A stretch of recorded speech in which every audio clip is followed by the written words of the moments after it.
Hi welcome back to tasty treasures by Rohini. ഇന്ന് ഞാനിവിടെ വഴുതനങ്ങ വെച്ചിട്ട് ചോറിൻ്റെ കൂടെയൊക്കെ കഴിക്കാൻ പറ്റിയിട്ടുള്ള നല്ല ടേസ്റ്റി ആയിട്ടുള്ള ഒരു ഫ്രൈഡ് റെസിപ്പിയാണ് കേട്ടോ ഷെയർ ചെയ്യാൻ പോകുന്നത്. വഴുതനങ്ങ ഫ്രൈ ഇതെങ്ങനെ തയ്യാറാക്കാൻ നോക്കാം. അതിനായിട്ട് ഞാനിതാ ഇവിടെ ഒരു വലിയ വലുപ്പത്തിലുള്ള വഴുതനങ്ങ എടുത്തിട്ടുണ്ട്. ഇങ്ങനത്തെ വഴുതനങ്ങയാണ് കേട്ടോ ഇതിന് നന്നായിട്ടുണ്ടാവുക. അത് ഇതേപോലെ ഒന്ന് വട്ടത്തിൽ കട്ട് ചെയ്തെടുക്കണം. ഒരുപാട് കനം കുറച്ച് ആവരുത്, എന്നാൽ ഒരുപാട് തിക്കിലാവില്ല. ഈ ഒരു പാകത്തിലാണ് കട്ട് ചെയ്തെടുത്തിരിക്കുന്നത്. അതിനുശേഷം ഇതിലേക്കുള്ളൊരു മസാല തയ്യാറാക്കണം. അതിനായിട്ട് ഒരു 4 വെളുത്തുള്ളി അല്ലി എടുത്തിട്ടുണ്ട്. അതിൻ്റെ കൂടെ തന്നെ ഒരു 5-6 ചെറിയ ഉള്ളി കൂടി എടുത്തിട്ടുണ്ട്. ഇനി ഇത് നന്നായിട്ടൊന്ന് ചതച്ചെടുക്കണം. ചതച്ച് നല്ലൊരു പേസ്റ്റ് പോലെ ആക്കി എടുത്തിട്ട് നമുക്കിതൊരു പാത്രത്തിലേക്ക് മാറ്റി വയ്ക്കാം. ഇനി ഇതിലേക്ക് ബാക്കിയുള്ള പൊടികൾ കൂടി ചേർത്ത് കൊടുക്കണം.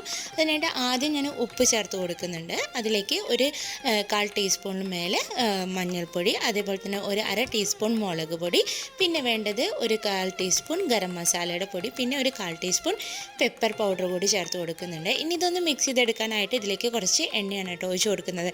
അത് നിങ്ങൾക്ക് വെളിച്ചെണ്ണയോ ഓയിലോ ഏത് വേണമെങ്കിലും എടുക്കാം. ഞാൻ ഇപ്പോൾ ഇവിടെ വെളിച്ചെണ്ണയാണ് എടുത്തിരിക്കുന്നത്. ഇത്രയും ചേർത്ത് നന്നായിട്ട് മിക്സ് ചെയ്ത് ഒരു പേസ്റ്റ് രൂപത്തിൽ ഇതൊന്ന് ആക്കിയെടുക്കണം. അതിനുശേഷം നമ്മൾ നേരത്തെ കട്ട് ചെയ്ത് വെച്ചിരിക്കുന്ന വഴുതനങ്ങയുടെ മുകളിലിട്ടിട്ട് നന്നായിട്ട് ഇതൊന്ന് തേച്ച് പിടിപ്പിക്കണം. 2 ഭാഗത്തും ഒരുപോലെ ഇതൊന്ന് തേച്ച് പിടിപ്പിക്കണം കേട്ടോ. അപ്പോഴാണ് മസാല എല്ലാം ഒരുപോലെ എല്ലാ ഭാഗത്തും കിട്ടുള്ളൂ. അപ്പോൾ ഇത് നന്നായിട്ട് തേച്ച് പിടിപ്പിച്ചിട്ടുണ്ട്.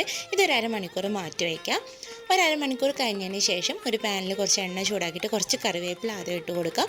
അതിനുശേഷം നമ്മൾ നേരത്തെ മസാല ആക്കി വെച്ചിരിക്കുന്ന ആ വഴുതനങ്ങ ഇതിലേക്ക് ഇട്ട് കൊടുക്കാം. ഒരു മീഡിയം ഫ്ലെയിമിലോ അല്ലെങ്കിൽ ലോ ഫ്ലെയിമിൽ വെച്ചിട്ട് വേണം ഇത് ചെയ്തെടുക്കാനായിട്ട്. എന്നിട്ട് ഒരു ഭാഗം ഒന്ന് നല്ല കളർ മാറി വരുന്ന സമയത്ത് ഇതേപോലെ ഒന്ന് മറിച്ചിട്ടിട്ട് കൊടുക്കാം. അങ്ങനെ തിരിച്ചും മറിച്ചിട്ടിട്ട് നമുക്കിതൊന്ന് ഫ്രൈ ചെയ്തെടുക്കാം. ഈ ഒരു പരുവത്തിൽ ഞാനിത് ഫ്രൈ ചെയ്ത് എടുത്തിട്ടുണ്ട്. അപ്പോൾ എല്ലാവരും ഒന്ന് ട്രൈ ചെയ്ത് നോക്കൂ. ചെയ്ത് നോക്കിയിട്ട് നിങ്ങളുടെ അഭിപ്രായങ്ങളൊക്കെ ഒന്ന് കമൻറ്റിലൂടെ അറിയിക്കണം. അതുപോലെ തന്നെ വീഡിയോ ഇഷ്ടമായാൽ ലൈക്ക് ചെയ്യാനും ഷെയർ ചെയ്യാനും, ചാനൽ ആദ്യമായിട്ടാണ് കാണുന്നതെങ്കിൽ സബ്സ്ക്രൈബ് ചെയ്യാനും മറക്കരുത് കേട്ടോ. താങ്ക്